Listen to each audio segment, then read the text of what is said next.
Alright, welcome back friends. So today we're gonna have a little sketchbook session, followed by a Q&A section, and of course we're gonna talk a bit more about art in general too. I'm gonna walk you through a part of the sketching process and talk a bit about the way I use sketchbooks, and in the second part of the video I'm gonna answer some of your questions. So without further ado, let's jump right into it. As you can see, even when I paint something into my sketchbook, I usually start with the charcoal transfer, meaning that I will transfer what I'm going to paint onto my sketchbook before I start painting. That way I can focus on the painting portion. Sometimes I transfer a drawing, like in this case, but half of the time I just transfer something that I printed out. And that also works fine. It really doesn't make much of a difference for my purposes, and to be honest, you wouldn't even notice if I didn't tell you. When I paint, I want to concentrate on the painting portion. And for me personally, drawing and painting are two fundamentally different things. So that's one of the reasons why I start things the way I do. From there I go on to paint the way I usually do. One thing that's interesting to point out here is that in this case I don't start with the darkest parts like I usually tend to do. I actually start with the lightest, and the reason for that is that I need to get the sharpest and crispiest edges possible to make those teeth stand out and to give the sketch the illusion of realism. But that only works if I use the dark paint to cut out the white teeth. Due to the consistency and the tinting strength of white paint, it wouldn't work the other way around. White is, in that sense, a much weaker color. If I was to paint the black area first and then paint the white teeth, I would not only end up with blurry gray edges, but I would also risk completely contaminating the white of the teeth, which would instantly kill the illusion. It's not a big deal if a bit of white gets mixed into the dark paint, but if a bit of black gets mixed into your whites, well, let's just say we definitely want to avoid that. Whenever there are areas that are predominantly white next to areas that are dark, it's always best to paint the white areas first and then to paint what's next to it. Another thing that's worth noting is that the realism of this sketch, and the realism of all of my paintings for that matter, doesn't come from detail. I know it may look detailed to the untrained eye, but it's actually not. Some of those areas are painted with just a few brush strokes. The realism comes from fooling the eye into believing that you are seeing a three-dimensional object on a two-dimensional surface. And that happens completely independent of the degree of detail. After all, how real an object looks to us in the real world isn't dependent on how detailed it is. The amount of detail we see completely depends on the distance to an object anyway. So what's much more important is to capture a lighting situation that we are used to seeing on a daily basis. The relationship of shadow and light is what's important, and what many people don't know, texture and optical properties, meaning how light is reflected. Does something look shiny, or glossy, or matte, or hairy? Capturing material properties can pretty much make any surface look convincing. It's one of the fundamental principles that video games use to create the illusion of reality. It's also the reason why you see so many realistic paintings, including materials with unique surface properties like water or metal or glass, and you also often find that artists might be able to paint water very realistically, but a face painted by the same artist looks weird or flat. And that is because it's easy to create the illusion of realism when you paint these unique surfaces. But not for the reasons you might think. It's not because they are so easy to paint and therefore look great. It's actually that even if they are painted badly, they will still kinda look convincing. And that is because we are not nearly as used to seeing those things as we are used to seeing human faces. That's also the reason why we can't tell if the background in a movie is computer generated, but we immediately notice when a face is. Humans are really good at that. But I guess that's all just a long way of saying that one really doesn't need to paint every hair individually. There are much more important things to focus on, and life's too short for that anyway. So in my experience, there are three ways in which most artists tend to use sketchbooks. I'm not going to go into too much detail here, I'll leave that for another video, but the three main uses of a sketchbook are practice, rehearsal, and exploration. Now, I think that practice is pretty much self-explanatory. Artists use sketchbooks to train their skills, whether it's the skill of drawing or painting. A sketchbook for many is a place that's dedicated to working on draftsmanship, and that has always been one of the key ways in which sketchbooks have been used. What I mean by rehearsal is that over the years I've seen a lot of artists use their sketchbooks to realize their vision on a small scale before getting to work on the real thing. You can think of it as a chance to make a dry run to make sure that you get a feeling for what's to come, for some of the hurdles coming your way and what the final result might look like. And what I mean by exploration is that sketchbooks often are a place where artists collect ideas and try new things they wouldn't normally do. In a sense, it's where future projects are born. There are also other ways in which sketchbooks can be used, but those three seem to be among the most common. I don't use sketchbooks in any of those ways, and the reason for that is quite simply that I do all my rehearsal and exploration on the same scale and with the same materials that I use for my regular work. When I want to try something, I grab a canvas or a wood panel. But when I paint into a sketchbook, I do it pretty much mostly for the enjoyment of painting. It's meditative. Painting in a sketchbook automatically takes off any pressures of finishing a painting or the need for it to look any particular way so that it is better sellable, which, like it or not, at the end of the day, if you're making a living by creating art, it's at least one of the first things to have an influence on pretty much anything you do. So for me, it's a reliable way to just paint for the joy of painting and to not think too much about anything else.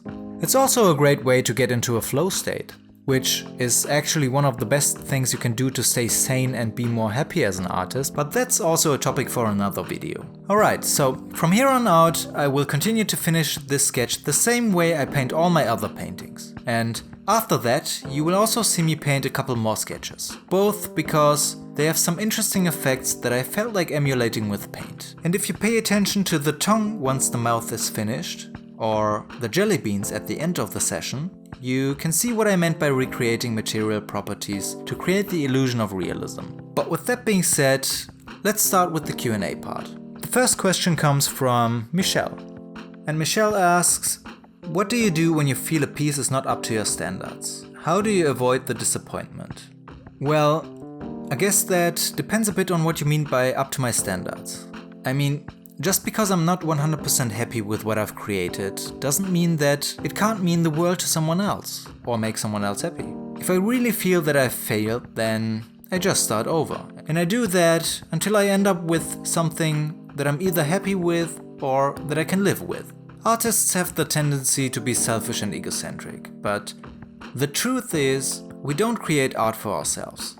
I mean, the process of creating art might be very personal, but the final results aren't any different from movies or games or books.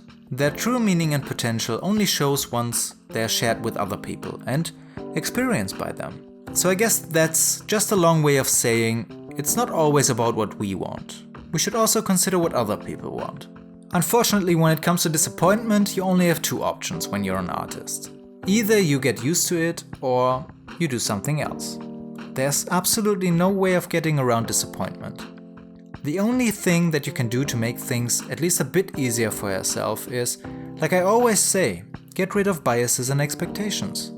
Most of the disappointment in my experience comes from one or the other, but being an artist is, and always will be, a bittersweet thing.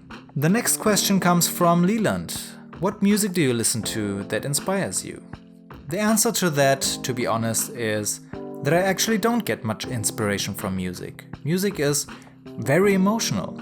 There's not much that can instantly change your mood in a way that music does. And while that is a beautiful thing in principle, I don't want that to impact my work. I always felt that music is much too emotional for it to have an influence on my work. When I listen to music while painting, I feel that it tends to influence the way I feel about the particular piece I'm working on. So I also don't listen to a lot of music when I work. I mostly listen to audiobooks and podcasts. The next question comes from Cheval. I don't know if you answered that question, because I just found your YouTube channel. Are you Turkish?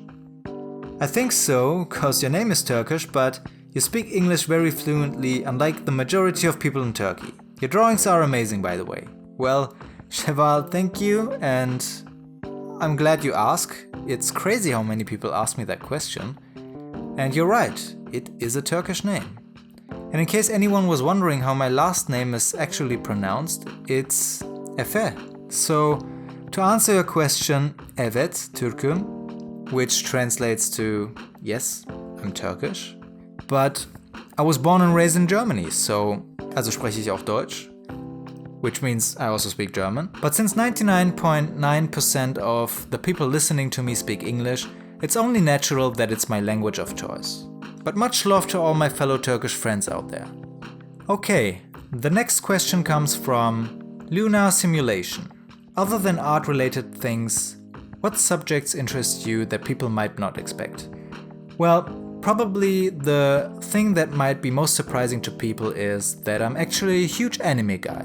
So, meaning Japanese animation. I can't even begin to tell you how underrated this form of storytelling is. I know that in recent years the anime and manga community has exploded and many of the books and shows have found their way into the mainstream media, but in my opinion it's still far from where it deserves to be. It's much better though than back when I was a teenager. I had literally 0 people in my life that I could talk to about anime and stuff, and there also was no internet to watch it or read about it, but I guess that also made up some of its charm. In any case, it was fun times back then. Okay, next I'm gonna go through a few quick ones. Art Riego asks, aside from being an artist, what are the other things that you are good at? I'm actually pretty good at cooking. Ishwari Malik, who's your favorite painter and what is your favorite painting? From the classics. Well, there are many, but one of them is, and probably always will be, Monet. But I don't really have one favorite painting. Depending on my mood or the day of the week, a different one comes to my mind. Nikki Obermeier asks, how would you describe yourself within 3 words? Let's see. Deep, cake, thought. There you go. Angelic Minecrafter asks, do you accidentally mix your paint cup with your drinking cup? Of course, happens to the best of us. Okay, so the last question comes from Ari Decent Art. Ari Decent Art? Well, what made you decide to become a YouTube artist? I'm glad you did, by the way. Well, Ari Decent, I haven't really decided to become a YouTube artist. And I don't think that I will ever be one. This is an experiment for me. I honestly feel that there's something missing in the art world out there, and I feel that I can contribute to fill that gap. And also bring something new to the table. So I just decided to put my thoughts out there and to see how it resonates with people, and I'm happy to see that it does resonate with so many of you. Art is much more than just a craft for me. As much time as I have spent learning the craft over the past decade, I have spent just as much time or maybe even more thinking about art. The philosophy, the history, the economics and everything that's related. Being an artist is much more than a fancy title to me, and it can be. It can be a way of seeing the world and interacting with people, and it can also be one of the ways to show the fly the way out of the fly bottle, to borrow a quote from Wittgenstein. I also never set out to teach people, and to be honest, my goal isn't really to teach you guys anything. If anything, what I want to do is give you some food for thought and in the best case, inspire you, get you to explore, and also get you to question what you maybe never thought to question before. And by reading between the lines and connecting the dots, you will inevitably pick up some tips and tricks. And that's also the way I have learned things. It's not the easiest way, but I feel it's the way things should be. That being said, I have to say that I really enjoy making these videos and exploring this new medium. And I also really enjoy talking to you guys. More than anything, I like a good dialogue. I also can see me venture out into the realm of video essays in the future, to get even more people to join the discussion, or make longer videos, but that would take up even more of my time.